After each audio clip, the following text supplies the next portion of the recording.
नमस्कार। दिल्ली विश्वविद्यालय से जुड़ी खबरों में फिर से हम आपका स्वागत करते हैं। और दिल्ली विश्वविद्यालय में आपने देखा है कि पिछले दिनों जो है दिल्ली विश्वविद्यालय में ईसी-एससी के इलेक्शन के बाद अब डूटा इलेक्शन करीब है। आज उपस्थित हैं डॉक्टर ए.के. भागी जो डूटा अध्यक्ष हैं, उनके साथ। सर, पहले तो बहुत बधाई कि आप जो हैं लगभग अब 2 साल अपने टेन्योर के पूरे करने की तरफ हैं और 2-3 महीने रह गए हैं। तो सबसे पहले 2-3 महीने जो आने वाले हैं उसको आप कैसे देखते हैं और किन मुद्दों पर ज़्यादा बल देने वाले हैं? पहले तो आप सभी दर्शकों को मेरी तरफ से नमस्कार। यहाँ पर बहुत समय आप जानते ही कि इतने समय नियुक्तियाँ नहीं हुई। अब हमारे यहाँ पर कुछ शिक्षक एडहॉक बेसिस पे काम करते हैं, कुछ टेम्परेरी बेसिस पे काम करते हैं। उनको कुछ को न्याय मिला, ज़्यादातर को बल्कि मैं कहूँगा न्याय मिला। उनकी परमानेंट पोस्ट तो लग गई, परमानेंट नौकरी तो लग गई, लेकिन परमानेंट नौकरी के साथ साथ में ये बातें 2-3 बातों को सुनिश्चित करने की आवश्यकता होगी कि ये हमारे जो एक्सपीरियंस टीचर्स जो इस सिस्टम में आ गए, जिनके बेस के ऊपर हम नेशनल एजुकेशन पॉलिसी को एक सक्सेसफुल पॉलिसी बनाने की मंशा रखते हैं, ऐसा मैं मानता हूँ। सरकार की कम से कम ये नियत होगी, क्योंकि ये बात नेशनल एजुकेशन पॉलिसी में ही लिखा था कि परमानेंट नियुक्तियाँ होना चाहिए। तो मुझे लगता है कि पहला काम सरकार ने नेशनल एजुकेशन पॉलिसी को इम्प्लीमेंट करते हुए 2022 में साथ में परमानेंट नियुक्तियाँ किया। अब उनको जब आपने न्याय दिया है, कई वर्षों के बाद, 10 वर्षों के बाद में न्याय उनको मिला है, तो वो न्याय पूर्ण होना चाहिए। तो उनका पास सर्विस काउंट भी प्रमोशन में काउंट होना चाहिए। उनके जो एक्सपीरियंस है उसका फ़ायदा बच्चों को पूरी तरह से मिले। ये इंश्योर करने के लिए उनके मन में ऐसी दुविधा पैदा नहीं होनी चाहिए कि हमारे साथ तो पूर्ण न्याय नहीं हुआ। तो केवल परमानेंट नियुक्ति हुई, ये सही है कि परमानेंट नियुक्ति आपने नीति के इम्प्लीमेंट कराने के लिए किया है, लेकिन साथ ही साथ में आपको ये देखना पड़ेगा कि उसके लिए required infrastructure, required number of teachers, और फिर जो लोगों को एक्सपीरियंस लोगों को लाए सिस्टम में, उनको हम उनकी मनोस्थिति ऐसी ना बनाएं कि वो ये सोचते रहें कि हम तो खुद ही पीड़ित हैं, हमारे साथ अन्याय हुआ, तो न्याय पूरा करें। तो इसलिए पास सर्विस काउंट का मुद्दा बहुत जोर शोर से बनता है, और ये मुद्दा ही सिर्फ नहीं है। मुझे लगता है कि न्याय का और डिस्क्रिमिनेशन, जो व्यक्ति 2015 में परमानेंट लग गया, 15 में लग गया परमानेंट, कुछ कॉलेजों में कुछ डिपार्टमेंट हुआ, उनका तो वही सर्विस जो है वो काउंट हो गया प्रमोशंस के लिए। लेकिन जो किसी वजह से 15 और 16 में परमानेंट होने से रुक गया और उसका बाद में जाकर के 22 से लेकर के 25 के बीच में उसकी परमानेंट नियुक्ति हुई, तो उस समय उसने भी सारे वही कार्य किए हैं जो किसी परमानेंट टीचर ने किए हैं। ये बात ध्यान देने की, उनका ग्रेड भी वही था, उनके भी पूरे, लेकिन क्या नहीं मिला उनको? उन्होंने 8 सालों में, 10 सालों में क्या खोया? इंक्रीमेंट्स खोए, उन्होंने जो है लीव खोई, उन्होंने LTC का बेनिफिट, मेडिकल का बेनिफिट, तमाम इस तरह के बेनिफिट खोए हैं। वो तो अन्याय हमको वापस पुरानी डेट से मिल नहीं पाएगा। तो कम से कम उनके पास सर्विस को रिकॉग्नाइज करते हुए उनको प्रमोशन दे करके अपने अधूरे न्याय को पूर्णतः और पूरा करने के लिए सरकार को और विश्वविद्यालय प्रशासन को, UGC को काम करना चाहिए। सर, जैसे कि डूटा जो है अब इलेक्शन की तरफ ही बढ़ रहा है एक तरीके से, तो पास्ट सर्विस काउंट एक बड़ा मुद्दा है। वो इलेक्शन का मुद्दा, मेरे हिसाब से इलेक्शन, देखिए क्या होता है, कुछ मुद्दे ऐसे होते हैं जिनको लोग ना खारिज करते हैं इलेक्शन का मुद्दा कहकर। मेरे लिए इलेक्शन का मुद्दा, मेरे न्याय और डिस्क्रिमिनेशन को खत्म करने का मुद्दा है। जैसे मैंने आपको बताया, अधूरा न्याय, जो न्याय मिलना चाहिए, डिस्क्रिमिनेटरी, एक व्यक्ति उसी दिन परमानेंट लगा, एक व्यक्ति उसी दिन एडहॉक लगा, दोनों ने समान काम किया। पर विपक्षी दल तो सर आप पे आरोप लगाती है ना।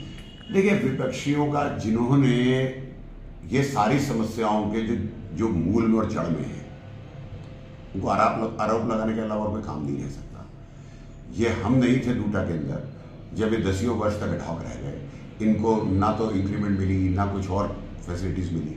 ये डिस्क्रिमिनेशन है, हुआ है, किसके कार्यकाल में हुआ, किन लोगों का कारण हुआ, इसकी समीक्षा मैं करने बैठूंगा तो वो अच्छी बात नहीं है। परंतु मेरा कहना ये है कि हम सब तो एक हैं इसमें, हम सब तो एक प्लेटफॉर्म पे खड़े हो ना, और उस प्लेटफॉर्म पे खड़े होकर के उनके लिए न्याय मांगे और वो जो डिस्क्रिमिनेशन है उसको अंत कराने के काम पे लगे। मैं अगर अब इस डिटेल में जाने लगूं कि किसके कार्यकाल की वजह से हुआ, किनके कारणों से हुआ, तो उसकी कोई बात नहीं बनती ना। अब हम पिछले 4 वर्षों मेरे कार्यकाल में परमानेंट नियुक्तियां ऑलमोस्ट पूरी इसमें पूरी हुई हैं। अब परमानेंट होने के बाद ही तो मुद्दा पास सर्विस काउंट का आया है। ये जो डिस्क्रिमिनेटरी, ये तो परमानेंट जिन्होंने नहीं करा तो मुद्दा बनता ही नहीं, फिर तो सिर्फ परमानेंट होने का ही मुद्दा रह जाता है। सर इसका एक पक्ष है कि जैसे कि कहा जा रहा है कि कुछ कॉलेजेस में FIP जो है जिन लोगों ने लेट से की उनकी एलिजिबिलिटी डेट जो है वो बदल गई प्रमोशन। देखिए ऐसा एक बार रिलैक्सेशन दोबारा हम से बात कर रहे हैं इस बारे में, अपनी बार जो आएगा उसके अंदर करेंगे। मेरी फिर भी साथियों से ये कहना है कि देखिए जब ये फैकल्टी इंडक्शन प्रोग्राम की डेट 23 तक रिलैक्सेशन हमने यूसी करके बढ़वाई थी, तो हमने बार बार फेसबुक पे और सोशल मीडिया प्लेटफॉर्म्स पे लिखा था कि चाहे आप एडहॉक हो, टेम्परेरी हो, कुछ भी हो, भाई उन्हीं का तो मुद्दा बनेगा ना कि उनका प्रमोशन डेट आ गई, क्योंकि एकदम से प्रमोशन होना उनका जिनके पास पास एक्सपीरियंस। हमने उनसे बार बार कहा था कि आप किसी भी कैपेसिटी में काम करते हैं कर लीजिए। खैर एनीवे फिर कुछ लोग रह गए, नहीं कर पाए। अब उनके लिए प्रयास करेंगे कि जो नए रेगुलेशंस आएंगे इसकी डेट को फर्दर एक्सटेंड, जैसे पिछली बार करवाया था 18 तक करवाया, फिर 23 तक करवाया, तो थोड़ा इंतजार करें। अब हर महीने पे UGC रेगुलेशंस या अमेंडमेंट गैजेट नोटिफिकेशन नहीं आती, ठीक है ना जी। ये समस्या आई है, इसका निदान होगा। सर एक समस्या थोड़ी नई किस्म की है और पुरानी किस्म की है कि कुछ टेम्प्रोरी टीचर्स थे जो नए रिक्रूटमेंट में परमानेंट हुए, अब उनके सारे स्केल में चेंज आ गया और जो उनको बेनिफिट्स मिले थे वो सारे छीन गए। बहुत एक गलत निर्णय मतलब विश्वविद्यालय प्रशासन की तरफ से हो रहा है जो फिक्सेशन के अंदर। देखिए हमारा मानना ये है कि जिस भी सैलरी पे टेम्प्रेरी टीचर काम कर रहा था, सबसे पहले तो वो सैलरी प्रोटेक्ट होनी चाहिए, इसमें कोई दो राय नहीं है। मैं फिर कहा ना कि डिस्क्रिमिनेटरी है। वही टीचर अगर परमानेंट नेचर का होता, मतलब पूरी सिलेक्शन कमेटी के माध्यम से लगा, सब कुछ हुआ, अगर उसके आगे परमानेंट लिखा जाता, काम वो परमानेंट भी वही करता और टेम्परेरी वही करता, लेकिन उसके तो वो कोई इंक्रीमेंट वापस छीन करके उसको बेसिक पे वापस नहीं ला रहे, उसको प्रमोशन भी दे रहे और इनको वापस ला रहे। डिस्क्रिमिनेटरी है ये। डिस्क्रिमिनेशन तो लॉ की नजर में भी रुकने वाला नहीं है। तो बेहतर यह है कि विश्वविद्यालय प्रशासन सरकार ही इसके ऊपर निर्णय करके उनके साथ न्याय कर दे, वरना फिर न्यायालय के दरवाजे खुले हैं हमारे पास। यह विषय तो ऐसा विषय है कि इसके ऊपर हमारी बिल्कुल क्लैरिटी है कि आप डिस्क्रिमिनेशन तो नहीं कर सकते सिर्फ इसलिए कि क्या आगे सिर्फ T टेम्परेरी लिख दिया, एक समय P परमानेंट लिख दिया, काम आपने सेम करवाया और सब्सटेंटिव पोस्ट पर उन्होंने काम किया है। उन्होंने कोई ऐसी पोस्टों पे काम, देखिए आज अभी पीछे मैंने सुना कॉन्ट्रैक्ट एम्प्लॉइज के लिए भी जितना उन्होंने काम किया उसको भी मतलब पेंशन में यूज करें तो दे रही है ना, कोर्ट ऐसे डिसीजन दे रही है। तो जब कोर्ट ऐसे निर्णय करती है तो उस समय पे इस बात को सोचना चाहिए। बट फिर भी मैं इन सब बातों से ऊपर उठ करके एक बात कह रहा हूँ। देखिए आपने किसी व्यक्ति ने किसी भी पोस्ट पे एडहॉक पे, टेम्परेरी पे, गैस पे काम किया है, अब उसे एडहॉक और टेम्परेरी पोस्ट पे काम किया और बिल्कुल परमानेंट पोस्ट पे जो काम करता उसके जितना ही काम किया है, वो सारी ड्यूटीज उसकी भी थी जो तो यहाँ पर खुद ही सिस्टम में कि इस व्यक्ति के मनोस्थिति को सही बना के रखा जाए और वो इस मनोस्थिति में ना जाए जो क्लासरूम में जाकर के उसके मन में भाव ये रहे कि यार मेरे साथ तो मतलब जो है ना जी अन्याय हुआ है। अब ऐसा सोचने वाला शिक्षक अपना 100% नहीं दे पाएगा। ये स्टूडेंट के हित में भी है, ये एकेडमिक्स के हित में भी है, आने वाली रिसर्च के हित में भी है कि आप जो जिसका ड्यू है वो समय पे दीजिए। अगर किसी अन्याय हुआ है, देर से न्याय मिला तो न्याय पूर्ण दीजिए, ये मेरा कहना है। तो सर कि आपने डूटा प्रेसिडेंट के तौर पर सामाजिक न्याय को बहुत केंद्र में रख करके बात की और न्याय को केंद्र में जिनके साथ अभी तक अन्याय हुआ है, तो इसके लिए आपके पास क्या योजना है? क्या देखिए मेरे पास हमेशा दोहरी योजना इसमें रहेगी। मेरे पास क्या मतलब ये डूटा की एक अपना स्टाइल है जिसको बीच में कुछ समय के लिए भुला दिया गया था। अपने को सबसे पहले तो अपने लोगों को जागरूक करना, केवल जिनका विषय है उनको नहीं, अपनी पूरी कम्युनिटी को जागरूक करना।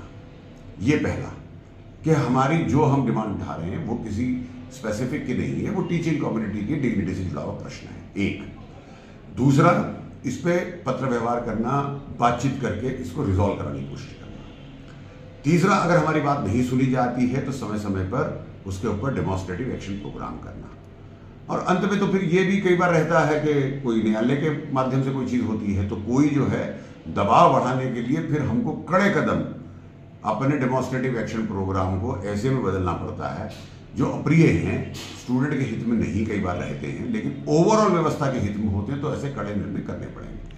उनके लिए डूटा तैयार है। सर दिल्ली विश्वविद्यालय में जो आपके मतलब NDTF के अलावा जो दल हैं वो कहते हैं कि आप सरकार से चूंकि एक सहानुभूति रखते हैं, तो आप रिगरस कोई डेमोन्स्ट्रेटिव प्रोग्राम नहीं करते हैं। मेरा काम, मैं इस बात पे एक ही कमेंट करूंगा कि मेरे आने से पहले 10 वर्ष डूटा में लेफ्ट तो कहीं नहीं थी ना, किसी भी सरकार के साथ नहीं। ऐसा क्लेम वो करते हैं तुमसे, हालांकि मुझे मालूम है उनकी लीडिंग हमेशा समय समय पर कभी दिल्ली सरकार के साथ हो जाती है, कभी केंद्र सरकार के साथ हो जाती है, कभी किसी और सरकार के साथ हो जाती है।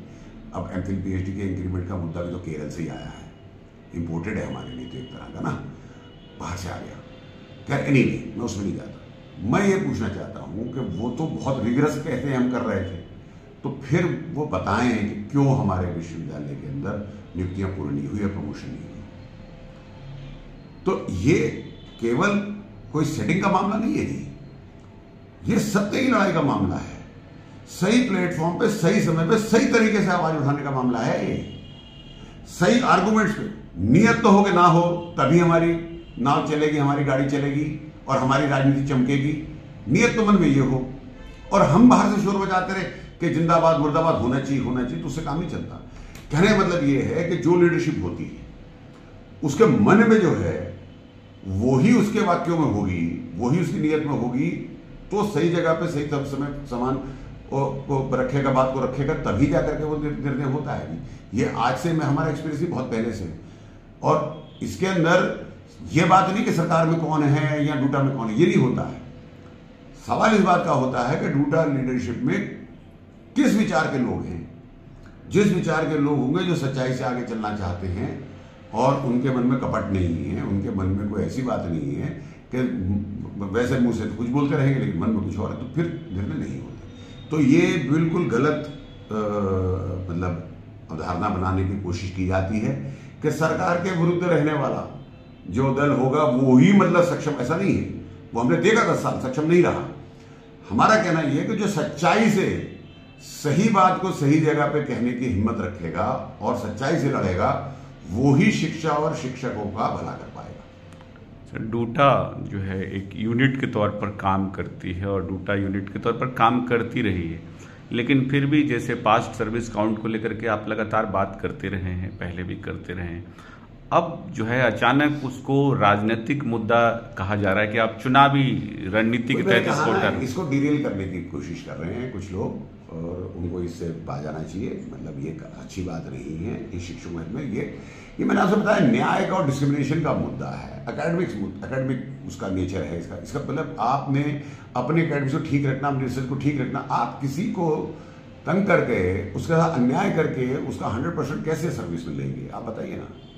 ये मुद्दा चुनाव में उठेगा वो अलग बात है, बट केवल चुनावी मुद्दा कहना मतलब चुनाव के लिए मुद्दा है, इस पर हो या ना हो वाली मंशा फिर पीछे नजर नहीं आती। हाँ हो जो भी इसको कराने में सक्षम है, और शिक्षक निर्णय करेंगे किनको देना किनको नहीं देना, तो खैर समय आता है।